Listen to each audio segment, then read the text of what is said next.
lot of people have been like guessing, saying you officially quit the adult industry. So there were news like you being robbed and assaulted in KL. Was it true and what happened? Alrighty, so who we got here today? I'm Rae Lil Black. Rae Lil Black. That Rae Lil Black. What are you doing here in Malaysia? So I am here for Ramadan. I call it praycation, praying vacation. So I normally do like street interview. I ask people about their outfit. Okay. So can you tell us about how much is your outfit worth from top to bottom? Let's go. And this is like $30. This is like $5. This is a gift. I would say less than 50. Assalamualaikum, Rae. So we heard this your. Okay. So we heard this your first Ramadan, right? How's it going so far? This is my first Ramadan in my life. I'm thirsty and stuff, but I was worried a lot before I start Ramadan. But now I feel like I am guided and He is helping me. Are there any challenges or obstacles ever since you started like practicing Islam? Since I started practicing Islam, of course, my background is adult industry, and then some people not welcome, and then some people don't believe. But seriously, for me, it doesn't matter so much. But sometimes it's hard to know that some people are not welcome and then get some harsh comments. So what makes you decide to start learning about Islam? Actually, it's very interesting because I went to Bali, I went to Indonesia, and then right after, coincidence, but I came to Malaysia, and then I met a very nice people here. The first time I came here 6 months ago, and then I wear hijab for the first time in Malaysia, and then right after this, it's coincidence, but I went to south of Thailand, which there are a lot of Muslim people live, and then these three things happen for a reason. I think I met these people, and then I would like to understand them, and then to understand them deeper, I want to study Islam because that's what they think is very important to their life.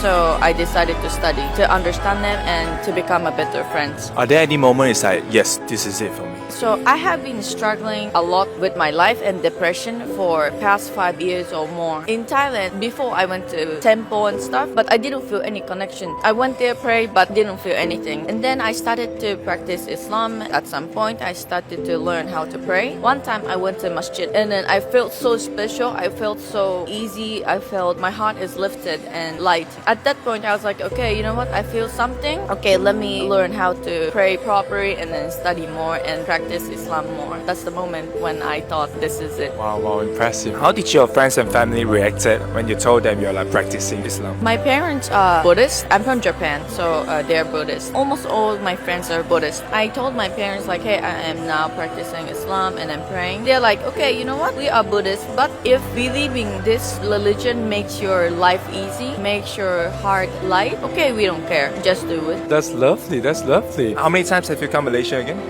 2 times. What makes you keep coming back to Malaysia? Last time I came here, I just came for 3 days just for experience. I just booked a random trip and then try hijab. I was non-Muslim. I came back this time, second time as Muslim. I came here to pray, and then I think I will keep coming back to, practice Islam. Do you feel different 6 months ago and 6 months later? Definitely. I am a better person. I feel so much better, and then I feel happier in my life. Have you tried the food during like buka puasa? Iftar? I arrived here yesterday. So yesterday was my first iftar dinner. I 2 menu. Nasi lemak. Another one is rice for Wednesday. Nasi kerabu.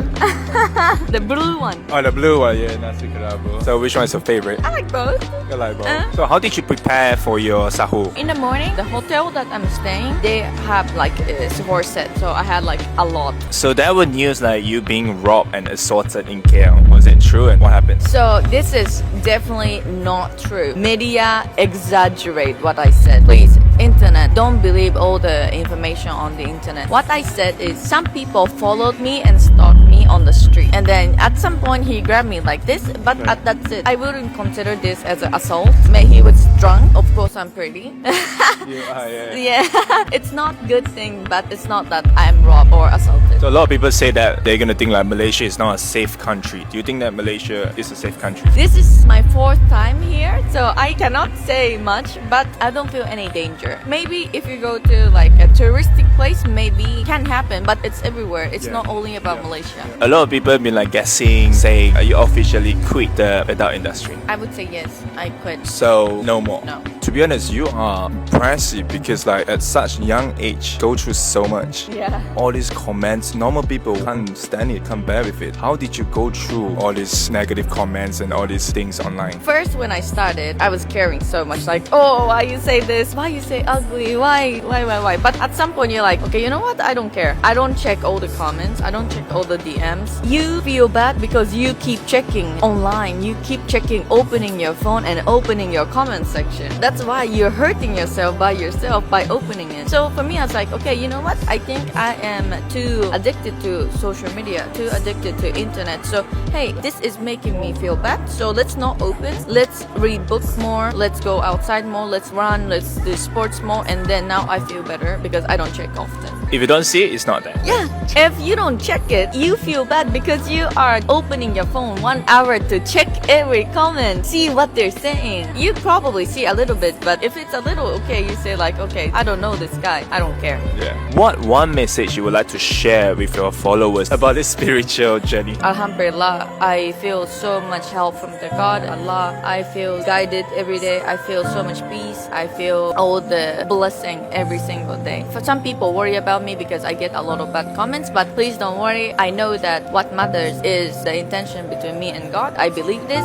and other things, it doesn't matter to me. A lot of young people out there is like lost, overwhelmed. Any advice for all these young people out there? I have been struggling a lot of different reasons. I cannot say when you can overcome, when you feel better, because I didn't know, and then I wouldn't know if it's coming back or not. But you are okay to feel that way, and then you are okay to keep feeling that way. You don't have to pressure yourself to feel okay. If you feel this way, depressed, whatever struggle, you let it be so that you can keep digesting your feeling. At some point, when it's gone, you feel it like, okay, I think now I can do it again. It's more like face it, don't avoid it. Let's say if you can go back to 10 years ago, what would you tell your younger self? Be nice to people, show respect to people, be a good person. Are there anything like for the past 29 years that you are like regret doing so? To be honest, I don't have any regrets. People ask me, do you regret your career path? I would say no, because I know that it's sinful in Islam. But if this didn't happen, if I didn't go to adult industry, I didn't find Islam. I was struggling so much, not by this job, but so much. I came to Malaysia because I had money. I didn't have opportunity to come here or go to Indonesia, go to Thailand if I didn't have this job. Everything happens for a reason. God planned for me, and then I cannot regret this. If you could describe this chapter of your life in one word, what would it be? Light. Because I feel the light to my path. I'm a strong girl. I can do it. But now I feel it's more like guided. I feel like I have a help. So let's say when people talk about Rae Lil Black, what would you want them to think of? People can think however they want. If they think of me as a bad person, okay, because it's their opinion. If they think of me as something, it's okay, it's their opinion. So I respect. That's amazing. Terima kasih Malaysia.